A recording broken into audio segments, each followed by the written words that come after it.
So, Baruch Hashem, welcome. So, the topic of tonight's shiur is when poskim accidentally or mistakenly permit a woman to remarry and then the husband shows up. The first husband shows up. So, this is kind of an introduction to the Aguna series, Baruch Hashem. So, that doesn't deal with the fact that she married off the Glassman. Yeah. She has children, and the second husband from those children on there. The children on there, exactly. There's a big trouble. No fault of their own. Yeah. So there's a Mishnah in Yevamos Peizai, and it says, "Aisha shalach bala medina sayam." Her husband goes overseas. So witnesses come and say, "Lady, your husband's dead, killed, whatever." So she remarries. Then the first husband shows up. Bad news. So obviously she needs to leave both husbands. Hi Ari, how are we doing? I'm happy you arrived because I was thinking about tonight's shiur. It's going to be up your alley. I think tonight's shiur will be up your alley. Electricity? No. It's still Aguna. We're still doing the Aguna series. Your alley is obviously electrified. Hi Yoni, how are you? Very bright. So we're talking about a posig that permits a woman to remarry on the assumption that her husband died, and then her husband shows up after she remarried to a second man. So it's bad news. So if she has kids from the second man, those kids are mamzerim because she was technically still married. So that's like technical adultery. So that's the Mishnah. It's a halacha psuk in Shulchan Aruch and Even Ezer, Siman Yud Zayin, Siman Vav. We can read that again. Ha'isha shalach bala medina sayam acheres. It doesn't make a difference whether she got remarried based on the testimony of one witness, or whether she got remarried on the testimony of two witnesses. She needs to leave both husbands. The chiddush is obviously she's not allowed to stay married to the second man because the second man isn't her husband. So the chiddush is not allowed to go back to her first husband. Hopefully the aiding on the second marriage went to Shem Shabbos. The thing is, the idea is like this. You might ask, why can't you go back to her first husband? She didn't adulterate intentionally. She didn't betray him. She made an honest mistake, or the Beis Din made an honest mistake.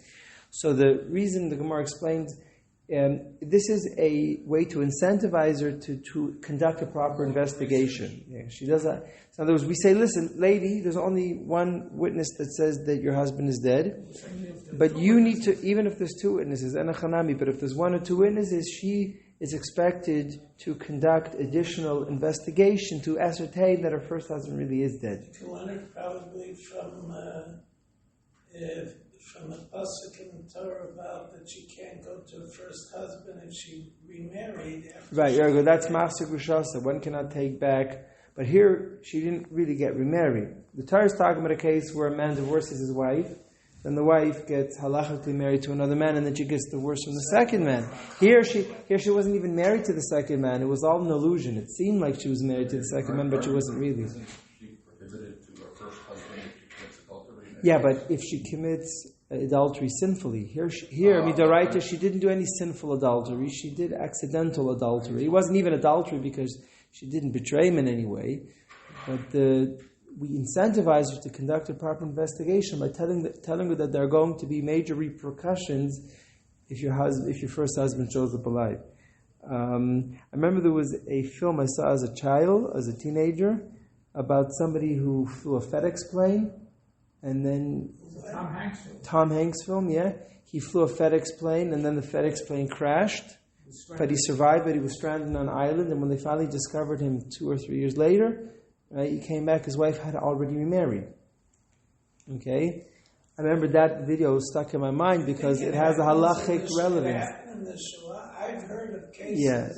There are cases like that in the Shoah. The husband shows up and the wife was married already. Exactly.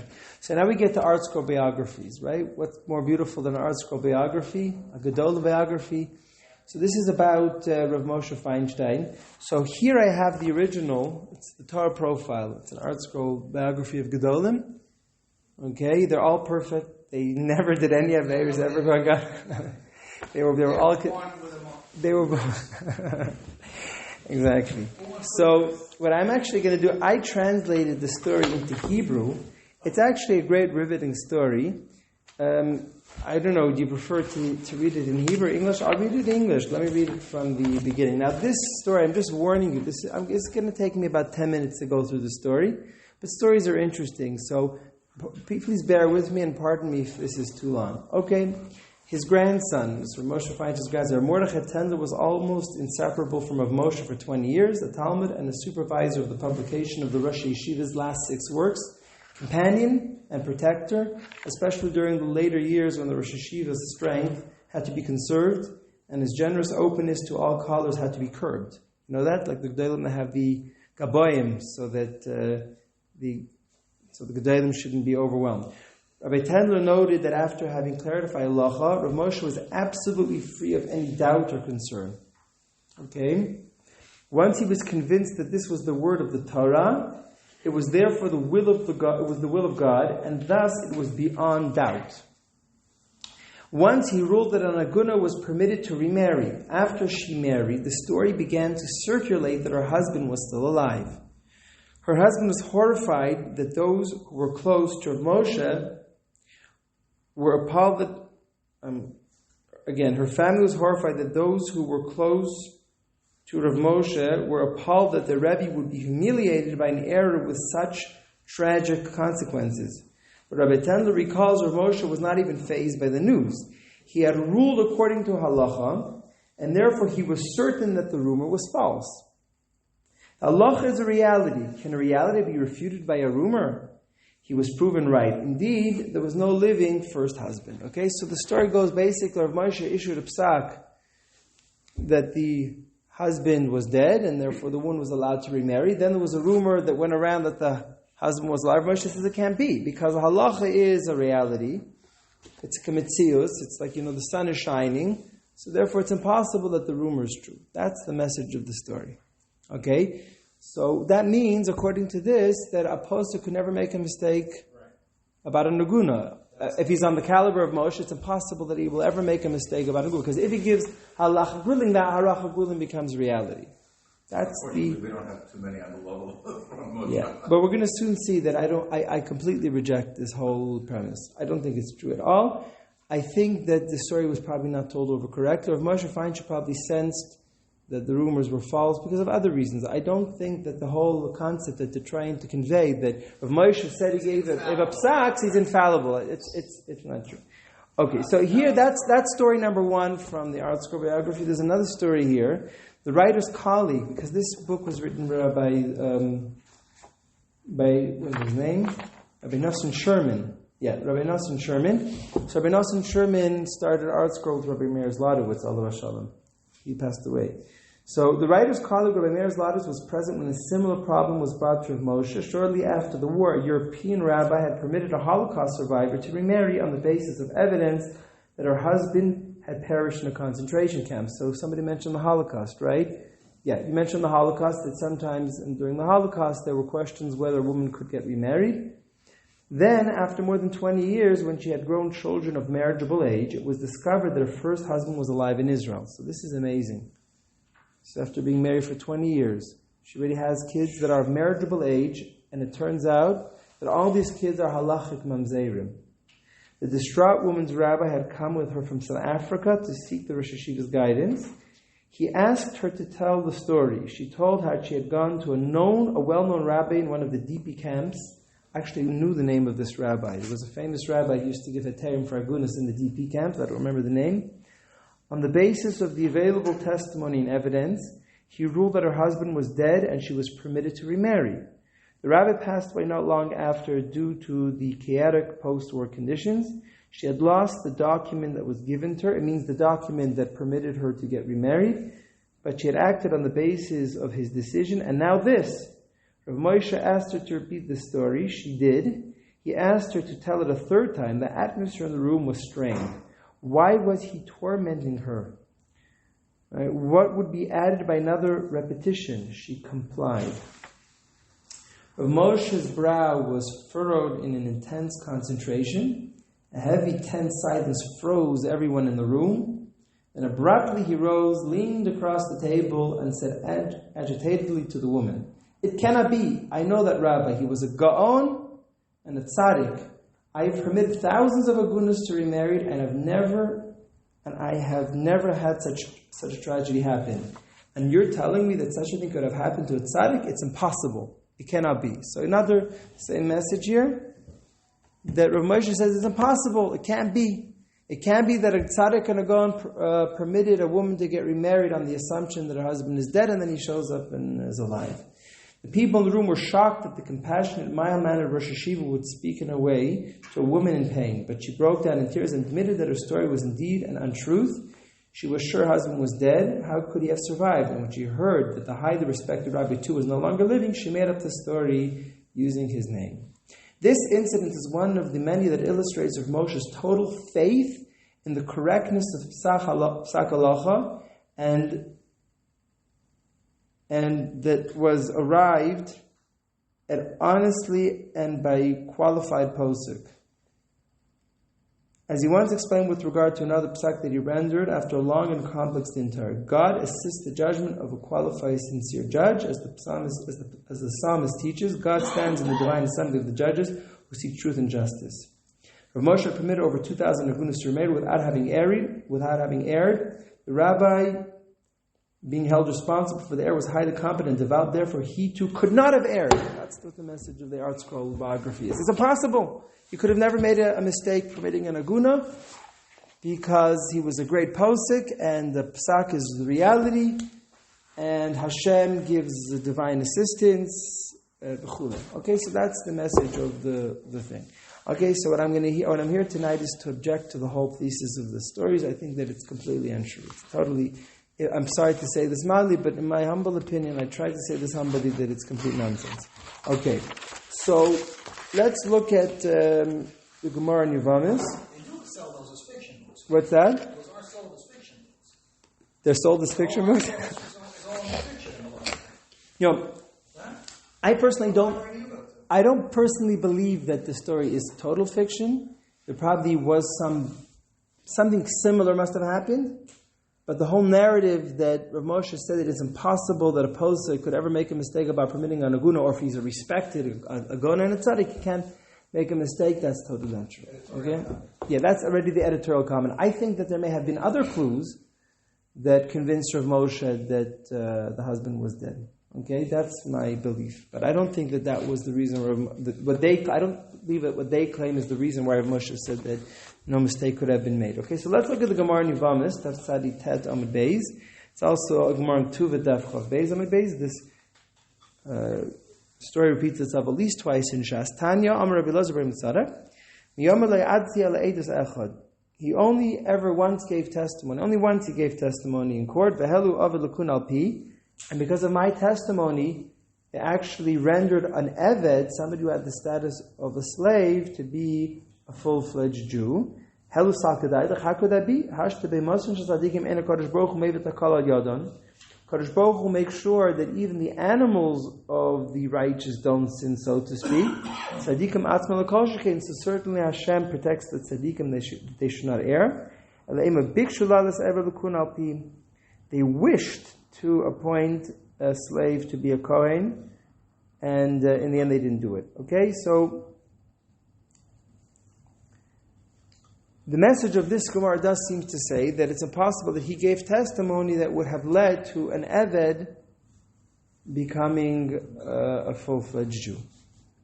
Okay, so we'll soon see that Tosfos rejects this Gemara, has a different gears in the Gemara. This is an Eved Knani. An Eved Knani, yeah, an Eved Knani. Okay. Now, basically, what we're going to do now. Sorry. Yeah, if you free the Eved Knani. Yeah. Correct. Exactly. He would become a Jew. He would become a Jew. The edus that he's giving is that he was Meshachar. Well, actually, the Gemara is talking about that he was seen eating truma. So, in certain locales, they would give an Eved truma without his master being present. In certain locales, they wouldn't do that. So he saw him receive. That means to say they were going to give this Eved the status of being a full-fledged Jew. And the Eved is not allowed to marry a person that was born Jewish. And that's what they wanted to do for this Eved because of his testimony. Okay? He didn't appreciate that But the testimony had to be that he was not an Eved anymore. Right? Correct. So they said he can't be. They said he wasn't an Eved because he saw him receiving truma. So if he was eating truma, he had to be still an Eved. Yeah, an Eved could eat truma if he's owned by a kohen. He can eat truma. However, in certain locales, they were machmir that the owner had to be present when the Eved received truma. So he said this Eved was receiving truma when the master was not present. But he didn't appreciate that was only a custom in certain locales. In certain locales, they would give. For example, in locale A, right, he saw the Eved receiving truma without his master being present. Then he went to locale B, where they would never give an Eved truma without his master being present, and that's why they accidentally almost made this fellow an Eved. Okay, so what basically we're going to do now is we're going to go through all the Gemaras, basically in Shas, of examples of mistakes that the rabbis in the Gemara made. Okay. This is like a 12-part series. Well, no, it's not. Maybe this will be one or two series.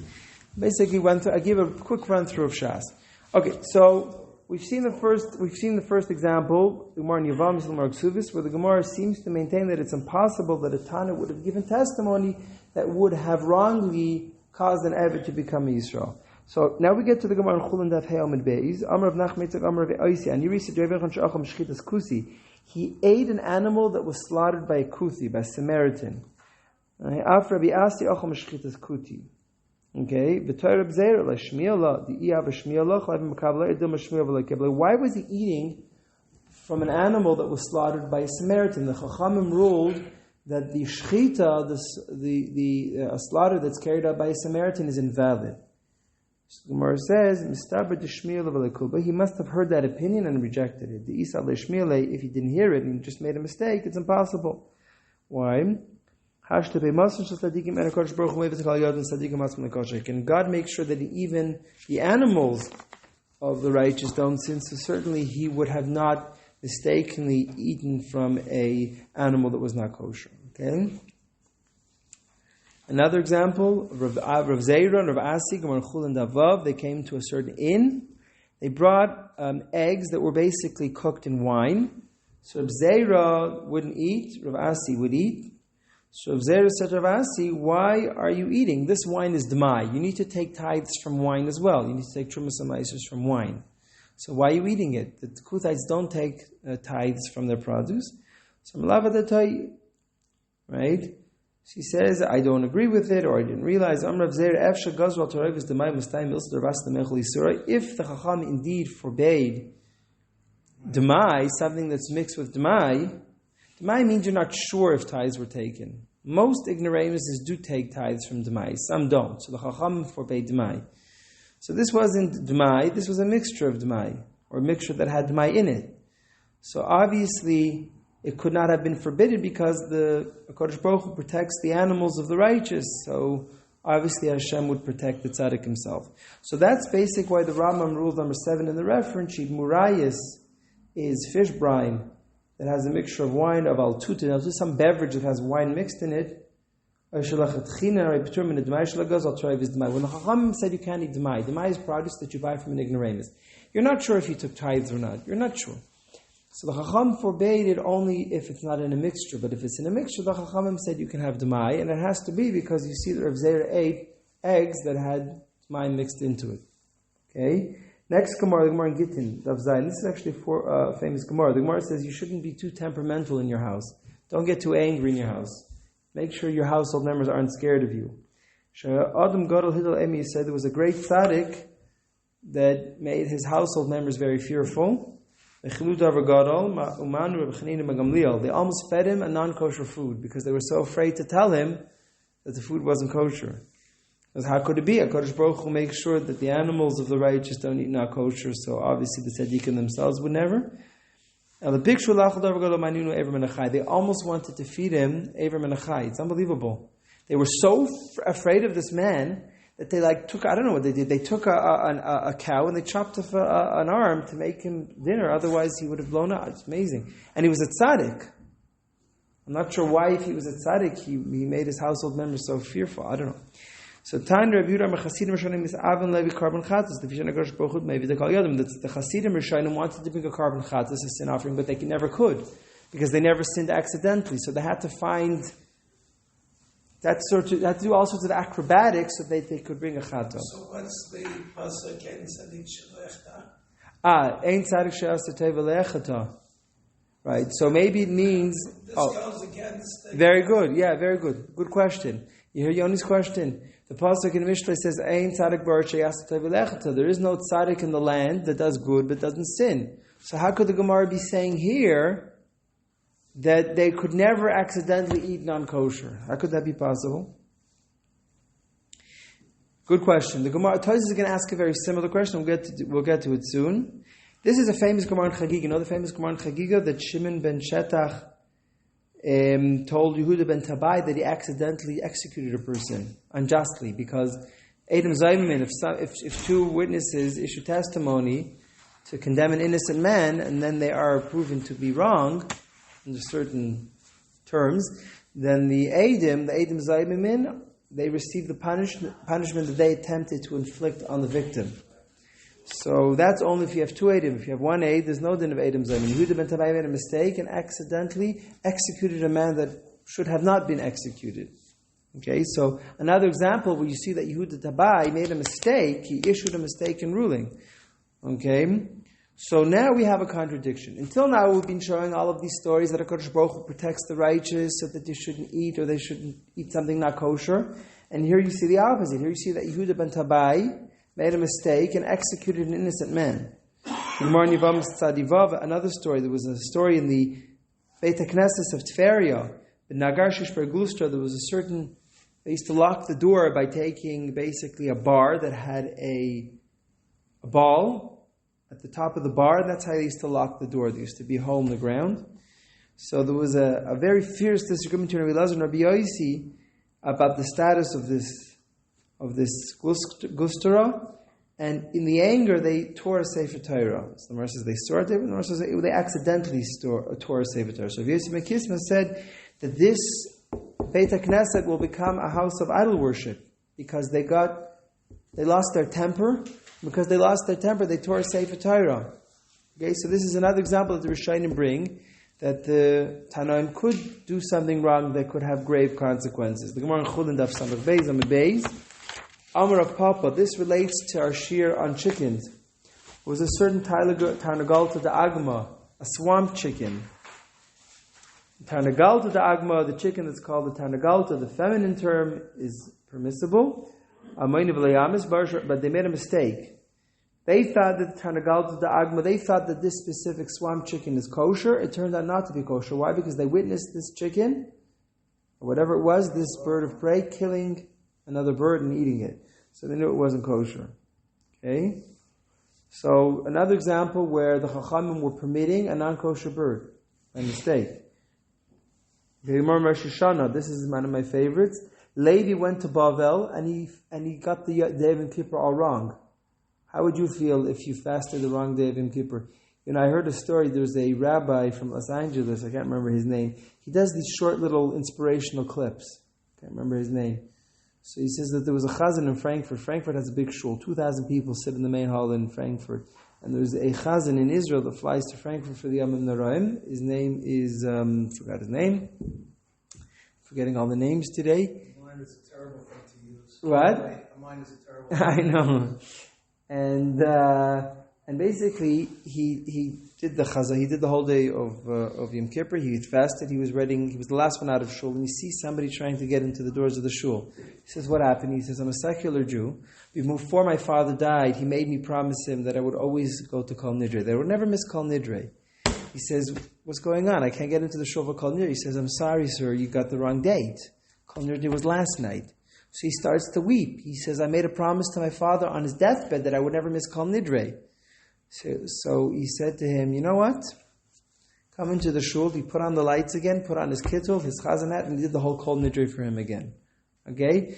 So this is not the first time it happened. It happened to Levi. Right? Levi went to Bavel. He got the dates of the calendar mixed up, and he ended up observing Yom Kippur on the wrong day. So get this. He was eating on Yom Kippur, and then the next day he came to observe Yom Kippur. So you see that not only could a Chacham accidentally permit an Aguna, a Chacham could even get the date of Yom Kippur wrong. Okay. Another example of Psachim, the Gemara in Psachim 15, Rav Yirmiyah bar Abba Ikla Rabbi Asi, Ishtla v'tamidi, he accidentally ate before Avdallah. I don't know if this has ever happened to anybody, but it happened to him. The Rabbi of the Gemara accidentally ate before Avdallah. The Gemara in Shabbos Yud Beis, famous Gemara, Rabbi Shmuel ben Elisha, right, said that I don't need to observe the enactment of the Chachamim not to read by a lamp. You know, if you've seen the old lamps in the shuk, you can tilt the lamp. Or you never seen the genie's lamp, like from Aladdin, right, where you tip the lamp to get the oil closer to the wick. So he said, I don't need to observe that stringency. And what happened? While he was learning, he tipped the lamp. Okay? So he said, when the Beis HaMikdash is built, I need to bring a chatas, a sin offering for having accidentally desecrated the Shabbos. But he said, I'm going to bring a fat chatos. I remember my grandfather, Allah Shalom, when I was a 10-year-old boy, he said, why did he bring a fat chatos? So I said, I don't know. He says, because he did two things wrong, right? Because, number one, he desecrated the Shabbos, and also he didn't conform to the enactment of the Chachamim, not to use a lamp on Shabbos. So that's a great answer. So the Rabbi asked me another question. So why did he bring two chatoses? Right? So I was stumped. So he told me, you didn't know the answer? He says, it's very simple. He says, desecrating the Shabbos is in Nisa D'Oraisa. Not observing the enactment of the Chacham is D'Rabbanan. You don't bring a chatos for D'Rabbanan. So what did he do? He said, I'll bring a very fat chatos. Right? I'll bring a chatos to atone for having desecrated the Shabbat, which is a D'Oraisa prohibition. I'll make it fat so that the fatness will handle the Rabbanan. So that's the only thing I remember my grandfather telling me when I was a child. Okay? So, how many examples have we seen where Chacham have made mistakes? Right? We saw here an example of Rabbi Huda ben Toy executing a man that should have not been executed. Here's Gemara Chagiga. We see Gemara in Yavamis, where they accidentally tore a Sefer Torah, which caused the shul to become a house of idol worship. So Gemara in Chulin, that they permitted a non-kosher bird. We saw Gemara in Rosh Hashanah, that Levi observed the wrong day of Yom Kippur.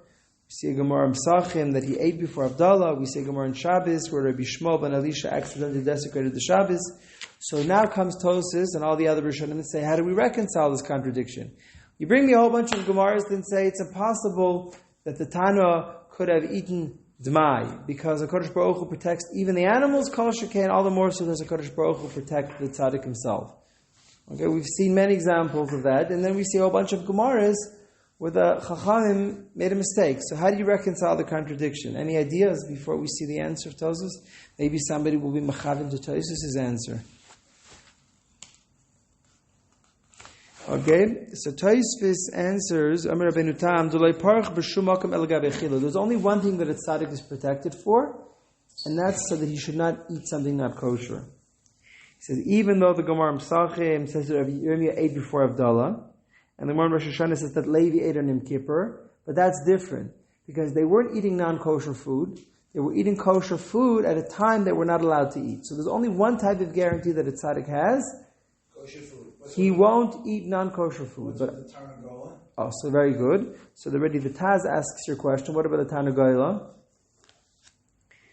So we'll get to the Taz's answer. The Taz basically, we'll see soon that the Taz says they didn't eat the chicken. They were martyred for other people, but they personally didn't eat it. Okay, so that's what the Taz says. Okay. Now there's one difficulty, because if you look at the Gemara, the number 4 in the reference, the Gemara in Yevamos and the Gemara in Ksuvis. Okay, the Gemara says it's impossible that he could have given testimony for an Eved to be rendered a Jew, a full-fledged Jew, correct? That doesn't involve eating. Why does the Gemara say it's impossible that he gave testimony that made an Eved a Jew? We said that a tzaddik could make a mistake. The only protection that he has is not to eat non-kosher food. So the Tosfos and Chulin Daf Hey answers the question. He says, you know what the answer is?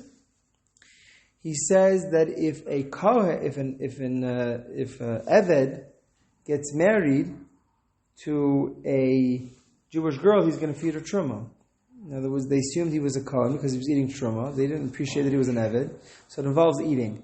But Tosfos eventually says that there's a mistake in the Girsa. It doesn't make sense because we said he only has a protection that he personally shouldn't eat non-kosher food.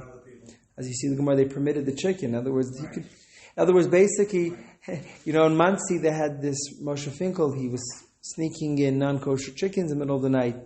Okay, so the Rav HaMachshir, when he heard it, he fainted. He was a Hasidic Rav. He was giving a hechsher to a butchery that was selling treif chickens. Right? So he never ate from the chickens. Right? Everybody in the town had to kasher their pots, but he didn't. He had a private shochet. Rav Mordechai Eliyahu used to have a private shochet. He says the only guarantee that I have that I'm eating kosher food is if I have my own shochet, and I check the lungs, I check the internal organs to make sure that it's a kosher chicken. That's the only guarantee that you have. They check chicken lungs? Huh? Do they check chicken? I think they do. They check it for sircha. They check the lungs? No, they don't check the chicken lungs. No, animals. Yeah, correct. It reminds me, thank you for correcting me, it reminds me of a story. Rabbi England, in my high school, Rabbi tells me the story. He says that there was, in Lakewood, a senior shochet gave a tutorial to the Avrechim how to shecht. So he was shechting cows in front of them, and then he makes a bracha, al kisu hadam, to cover up the blood. He takes sand and covers up the blood. So the whole Lakewood was buzzing. The din of kisu hadam, the chiyuv to cover up the blood, is only for chaya, an undomesticated animal, and a bird. But there's no chiyuv to cover up the dam of a cow. So he's making a bracha levatala. So it was extremely embarrassing that he was supposed to be a senior shochet teaching these guys the halachas, and he made a public laughing stock of himself by making a bracha for covering the blood of a cow. Not to teach in front of Exactly. It's a special tefillah. Yeah. Who composed it? I think in the Chazal. Yeah. Chazal, that before you go in, the Rav is supposed to make a bracha. I've seen it. Yeah. Shalot avodi day. Yeah, the Gemara in Brachas Tav Kaf Chesam at Beis. It's halacha psuk simin kuf yud sifchet. Halacha psuk in Shulchan Aruch. You have to. It's reading the Ram, the Mishnah Berurah there in kuf yud sifchet brings from the Parashah Mishnayis ala Rambam. It says that these two tefillas are chayva, meaning the tefillah before you begin to, you say your attention al yadi shalai omer al tamei tar v'al tar tamei v'al yisr matar v'al mutar aser. So the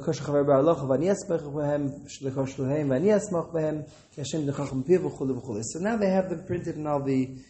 So the truth is, I remember I always used to forget to say this tefillah, and it's an easy thing to do because it takes a minute to say the tefillah. The second chava is that when you finish learning, you're supposed to say everybody says that at the siyum. But according to the Gemara in Brachas Kaf Chesam Beis and Shulchan Aruch Kuf Yud Sivches, you're actually supposed to be saying that every time you finish learning, or at the end of the day. Right? The Maruchu says that the Arizal used to always say it. The Arizal was very makpid to say this halacha when he was learning with the Talmidim.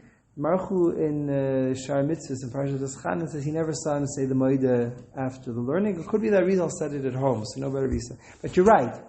The Chacham needs to say the tefillah Shalai Omer al Tamei Tar V'Lo Tar Tamei. That's one of the tefillahs that the Chacham needs to make. Okay. They say about the Rav. Rav Soloveitchik. Yeah. And he once came in. One of the Talmidim told me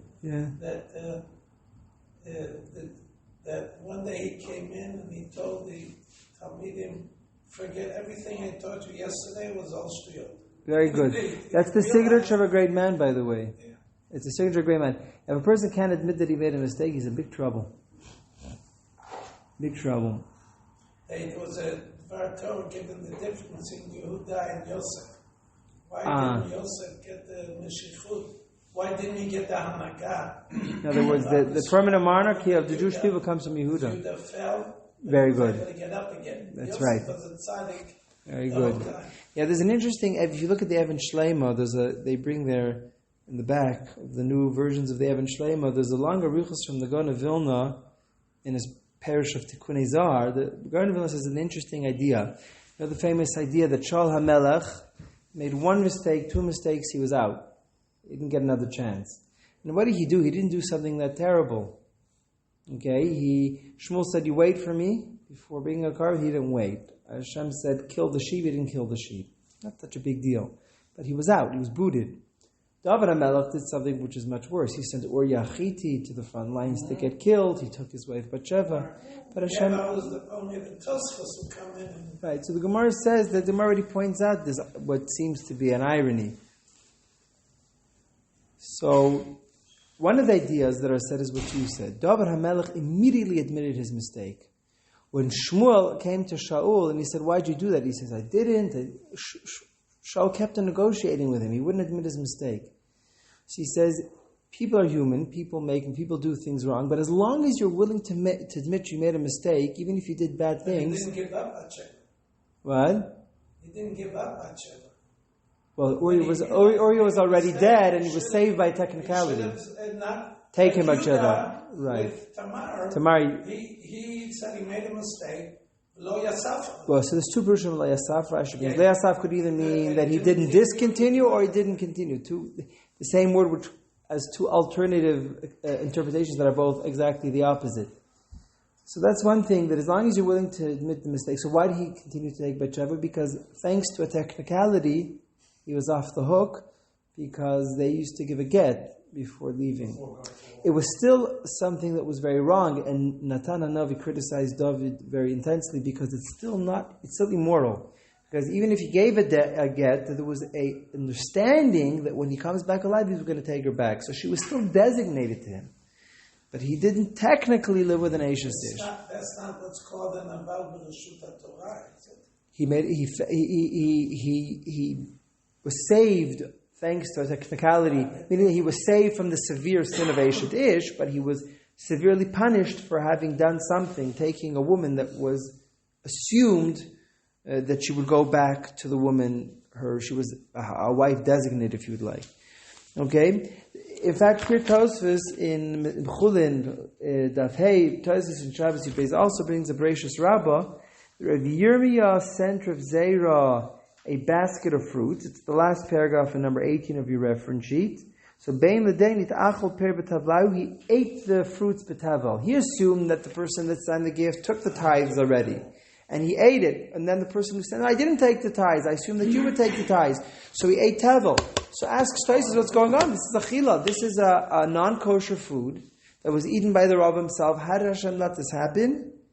So Tosfos says that by that generation, they no longer had any guarantee that they wouldn't eat non-kosher food. So the two limitations of this rule is, number one, even in the times of the Tanoim, the only guarantee that they had that they wouldn't sin is that they would not eat a non-kosher food.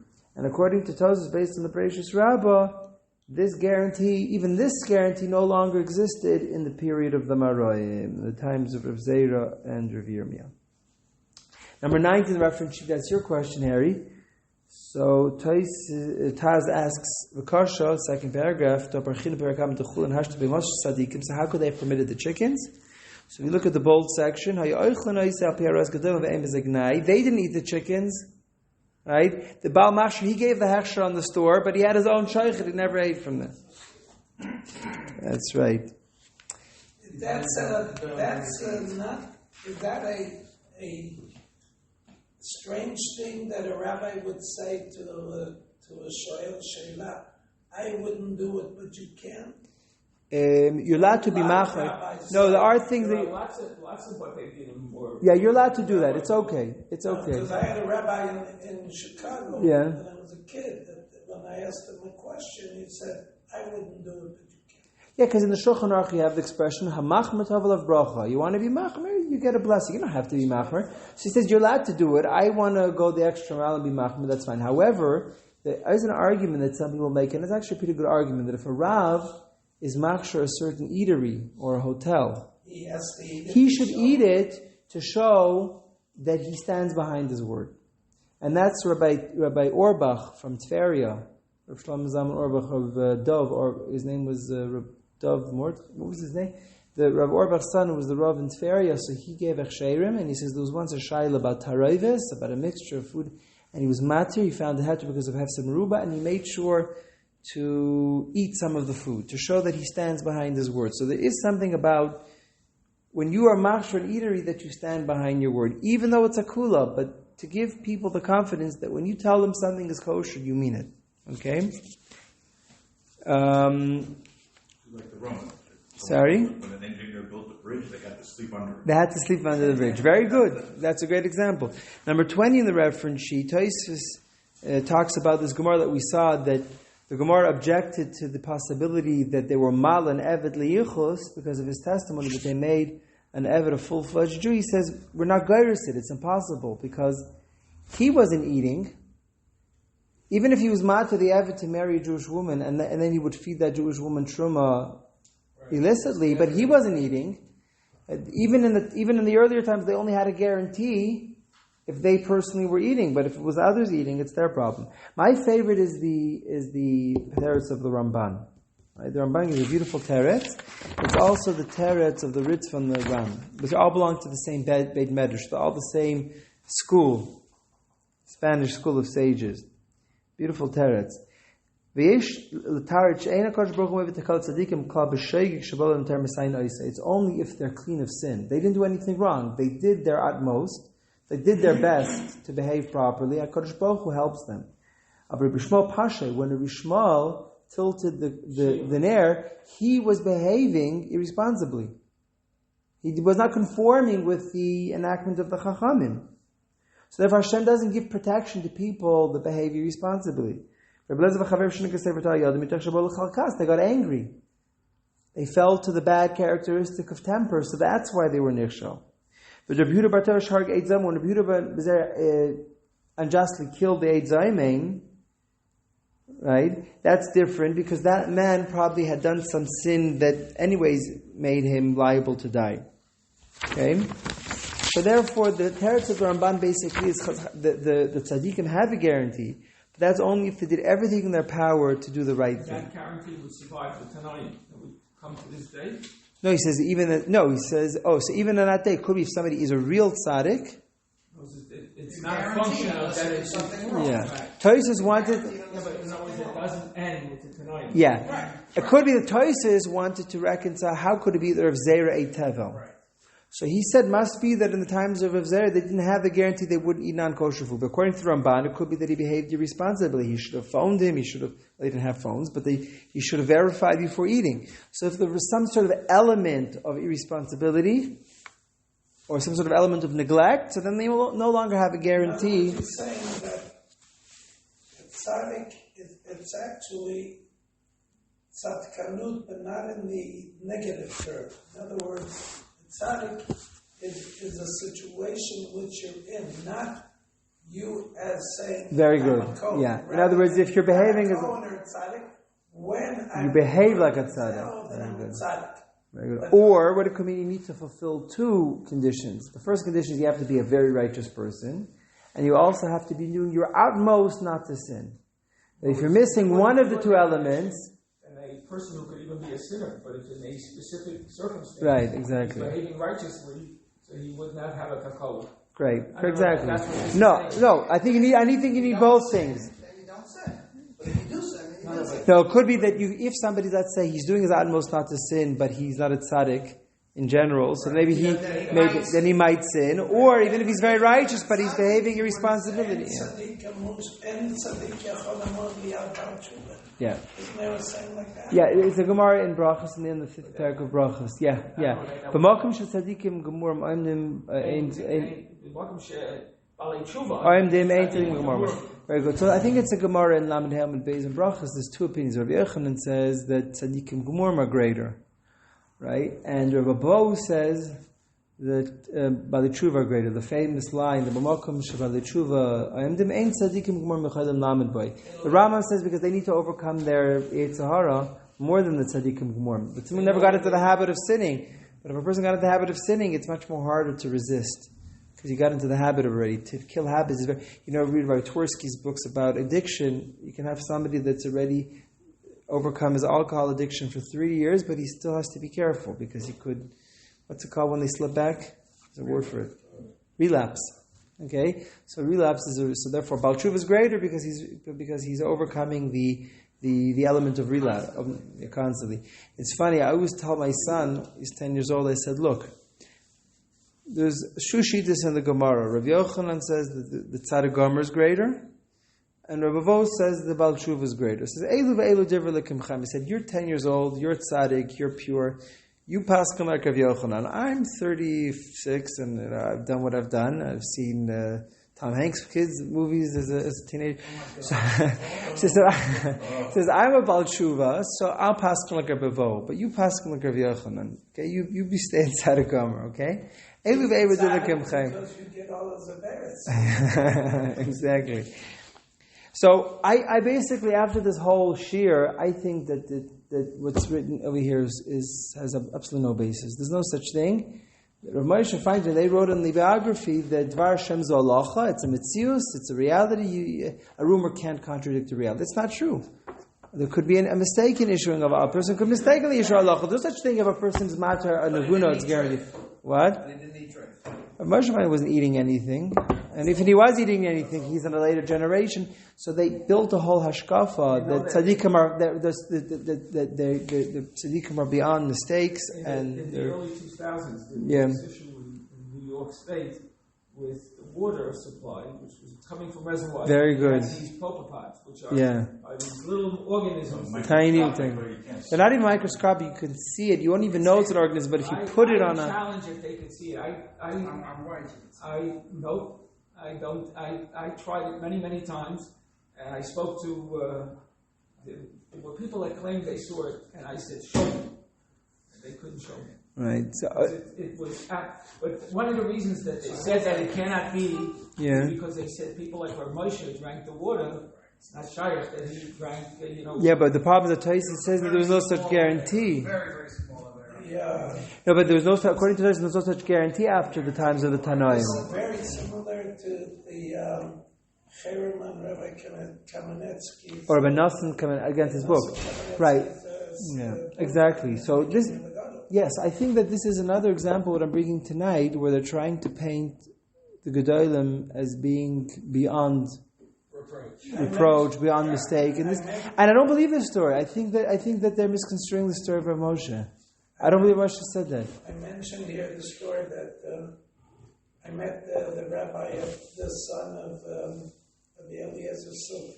Yes. And I think that's the idea. If anybody tells you that the Gedolim, that my father's colleagues didn't read newspapers. They read newspapers. Read books and all that. Don't believe they knew about everything. The Chidah writes about what he read in the newspaper. The Chidah makes a comment I saw in the newspaper. The Gedolim did read the newspapers. First of all, it takes a lot of energy to learn Torah the whole day. At the end of the day, you need to breathe a little bit, right? The Ramah, the Marshal, got angry at his cousin the Ramah for reading books of philosophy, or the Mar Nevuchim and things like that. So he says, Shabbos afternoon, that's when I read them. Every person needs some time during the week that he relaxes a bit. Who said this? The Ramah. Not the Marshal. The Marshal wrote a strong criticism against the Ramah for reading books on philosophy. He says, I read it Shabbos afternoon. There has to be one time in the week where I can breathe a little bit. The Rambam was a big fan of Aristotle, exactly. Yeah, and the Chanami for sure. But that was the debate. You can look at the Tshuva of the Marshal. They were critical of the Rambam for reading Aristotle. It reminds me of the Rosh Shepherds and the joke that they say about the Rosh Shepherd, that he took a Rambam into the bathroom. So he says, I have to take a Rambam into the bathroom. He said that the Rambam himself went into the bathroom. Yeah, that's a joke. I hardly doubt it. It's a joke. The Rambam went to the bathroom. That's where they kept their maybe. No, they say they learned in the bath. Yeah, for sure. The time in the bathroom is valuable. Don't waste it. Okay. Here's a good story. I like this story actually. I find that this story is actually much better. This was written by Rabbi Avram Rubin. Speaking of Hechsher, you know what Rabbi Avram Rubin is? He gives the Hechsher, the Rubin Hechsher, the famous Rubin Hechsher. He used to give the Hechsher together with Rabbi Cook from Rechavot, and I think they split up. So the Rubin Hechsher is a very good Hechsher. It's considered the best Hechsher. So he wrote an article in the Ar Yisrael. You can see over here. So here's the story that comes from Yitzchak Khan Inspector. Yitzchak Khan Inspector was the Gadol Hadar. So he brings the story that he was Matra Naguna, and then the son of Yitzchak Khan Inspector discovered that the woman's first husband came back alive after Yitzchak Khan Inspector had permitted her to remarry. So now the whole entire city was in an uproar, The son was going to go tell his father that he was matter a woman to remarry while her husband was alive. So the son was very distressed to tell his father that he had made such a serious error. So the father answered very calmly, and he said, that's the halacha. She has to leave both husbands, both men, and the kids from the second man is a mamzer. And there's no reason to get excited. He says, if you're going to prove to me that the hatcha that I gave was based on faulty arguments, then I would be wrong. I was matter a woman on faulty arguments. But he said, everything that I based myself on was solid. I followed the protocols of halacha, which allowed me, under those circumstances, to tell the woman that she could get remarried. So I didn't do anything wrong. So there's nothing to get excited about. So this is a better story. Right? This story is basically saying that I could, if I made faulty arguments, I would bear the responsibility for allowing a married woman to get married to a man that is not her husband. But since I gave solid arguments, there's nothing to be embarrassed about. It doesn't say anywhere in the Torah, in any book, in any posuk, except for our scroll biography, it doesn't say anywhere that being mater, being mater a woman for an agun according to the protocols of halacha guarantees that her husband is dead. So basically, that's the way it works. The Chacham gave certain protocols. The Chacham said because under these circumstances, you have the license to assume the husband is dead, but that's not coming to say that the halacha is certain that the husband is dead. You only have the license to assume that the husband is dead. This is a great story. Another story from. I don't know who he was, but he wrote the story. But this is a famous story. This story is brought in many places. I just copied it from here because I found the story written in this journal. This is about Rabbi Ephraim Akah and the Baal Shar Ephraim. I'm going to read it in Hebrew. How much time? No, let's read it in Hebrew. I'll read and translate. I know that's annoying for some people, but I'll do it anyways. Rabbi Ephraim Akah and Baal Shar Ephraim, one of the great Geonim, Nolad Bevilna, B'shnas Shin Ein Vav, 1616, Nasal Ishat Rachel Bat Eliyahu, Nechad Eliyahu Baal Shem Michelma. You know who the Baal Shem of Chelma was? The Chacham Tzvi writes about him in his Tshuva. The Chacham Tzvi says, I'm a descendant of the Baal Shem Michelma. My ancestor created a golem, an artificial man. And the Chacham Tzvi has a Tshuva, is he allowed to be mitzvah for minute? Could he count as the 10th man? The psak is that he can't. Okay? So the famous Baal Shem of Chelma. The Chelm. What was the Chelm? The Chelmas had great Gaonim. I guess they got a reputation of being silly because there was a Goylem that was created there. Okay? Now, Bat Azug Nechama, so basically, the daughter of Rabbi Ephraim Akah, her name was Nechama, and she got married to Rabbi Yaakov Ashkenazi. Okay? Now, what happened is that in 1655 there was a terrible pogrom. The Cossacks came to Lita, and they executed a terrible massacre in Vilna.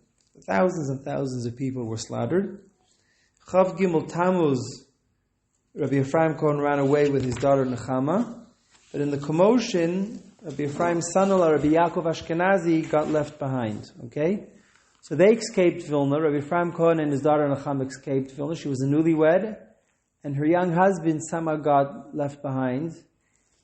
And then what happened is testimony came. Two Eidim came. They saw Rabbi Yaakov being killed. They said they saw him stretch out his neck, and he was killed by the sword. Okay, so the Gadol Hadar, the Posek Hadar of Heschel of Krakow, told Nechama muteret that you can get remarried. Right, I'm at the end of the second last paragraph. You will no longer be called the wife of Rabbi Yaakov. She parts the bebechivam. She burst out crying, and she had some guts because she turned to the Gadol and she says, "Lo Dani, no, my master, no way, Jose. Ishtani, I'm still his wife, and I won't accept consolation because he's still alive." V'hine rak chodashim avru pitom baruch hagadol. Rabbi Yaakov shows up. The man that was reported to have been killed in the massacre shows up. So from then, Rabbi Hershel of Krakow decided he's never going to permit agunas. Now this is a little bit different because Rabbi Hershel of Krakow, the aguna that he permitted, she never remarried. You know who this Nechama was? Right? She was the mother of the Chacham Tzvi. The Chacham Tzvi was Rabbi Tzvi ben Yaakov. So the Chacham Tzvi's mother was Chama. The Chacham Tzvi's father was Yaakov.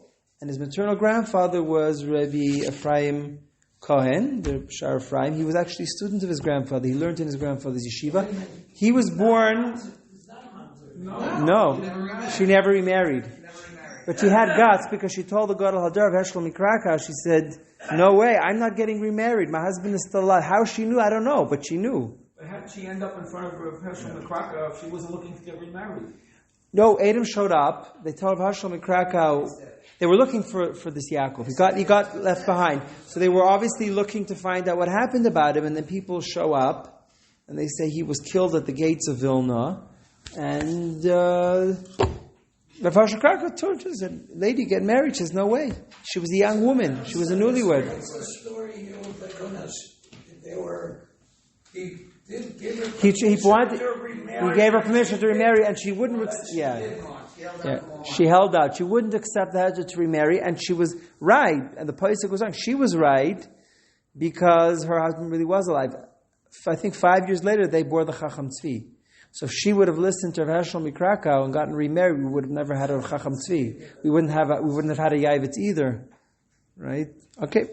So Shut Yabia Omer. There's an interesting sefer. So there's a keter called, we'll see about hopefully, Trey Rube. If you have two majority factors suggesting that the man is dead, plus he's completely disappeared. There's a svar in halacha being matraguna that avad zichra, the fact that somebody completely disappears, acts as a strong indication that the person is dead. Because most people whose identity disappear off the face of the earth are usually not alive. We had this young boy that they were looking for in the north. I don't know if they ever found him. It's a from couple, Haredi couple. They were looking for their son. I don't think they ever found him. 16-year-old boy. He was abducted. They had no idea what happened to him. They restarted the investigation. Such a tragic story. Where is this? Here in Israel, yeah. And even though somebody argued, but once they used the svara and then the husband showed up, he says that doesn't mean anything. You don't discount a svara in halacha, which is matraguna, because somebody once used this svara and then the husband showed up. That's what we're saying. That's why the story is wrong, because there's protocols that you follow. The protocol never meant to say that the husband must be dead. It just means that you have the license to assume he's dead. But again, the halacha does acknowledge that sometimes the husband could show up. Okay? And then he brings the story of the Chacham Tzvi. Are we going to say that the Rav Hershel of Krakow was mater nechama, even though two Adam came and said to you, so now you're not going to let a woman get remarried even after two Adam said that the husband is dead? There's a great another story from the Chasam Sofer. A great story. We'll finish. What was the svara? He said that today we have postal service. He says if somebody goes off to war and doesn't write back, that's a right, that's an umdana that he's dead. Because today with the postal service, if he was alive, he would certainly take advantage of it. So also today with email. Today with email, WhatsApp, exactly. So the Chazan Zav wanted to use that as a svara. So he says that there was somebody named Meir Fakash, or Farkash, probably Farkash. I don't know if it's Fakash or Farkash. Fox, maybe Fox, Meir Fox, yeah. He went to the camp. He was a soldier, probably in the Austrian-Hungarian army, I'm assuming. And he had gone off to war, and he didn't show up after 3 years. Okay? And they sent letters everywhere. They sent letters to Copenhagen, that's in Denmark, correct? To find out what happened to him. And they sent letters to every city in Europe, and nothing came back. So he wrote a tshuva, and he said that because we have the postal service today, we can assume he's dead. He says, I was thinking about the svara, and I said, it's true. I said, he must not be alive, because otherwise he would send a letter. And he says, all of a sudden I was thinking about it, and I wanted to be matred aguna based on the svara. Lo and behold, what happened, says the Chazam Sofer? News comes, he's alive. He came back. So what did this Mayor Fox, or this Mayor Fakash, whatever his name is, what did he do? And this is a great story. He said, I want to become wealthy. He says, I went off to war. He says, if I come home, my wife is not going to let me go off and do business. Right? She's going to keep me stuck at home. So I won't tell her that I'm alive. I'll let her think I'm dead.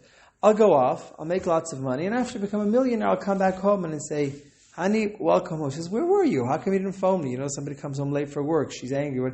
Well, he didn't show up for 3 years. He says, no, I just came to make lots of money. I'm not sure if she was placated by that or not. But that's what this fellow did. Okay? That's not such You know, if I did that, I would be dead because my wife would Your wife would kill you, yeah. A lot of the people who separated, that the husbands separated from the wives for different reasons, that happen a lot of times.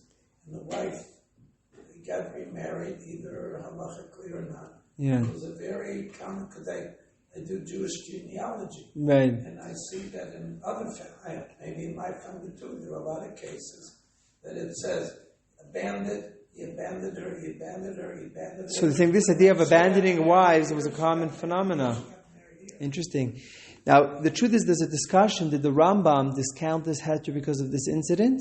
So, Rav Yosef already brings the Shut HaMarsham and the Meretz Tushinsky that if you look at the dates, you see that even after this incident, the Rambam still used this as a svara. The Chasam Sofer still used it as a svara. So even though he wanted to use the svara, and all of a sudden this Meir Fakash shows up to town, right, that was not a reason for the Chasam Sofer to completely discount the svara. And that's basically the idea. We have a protocol as to when we're Matra and Aguna, but the protocol is not to say that the husband must be dead. Okay? So that's we'll finish this year. Okay? Shkoyach, thank you very much, everyone.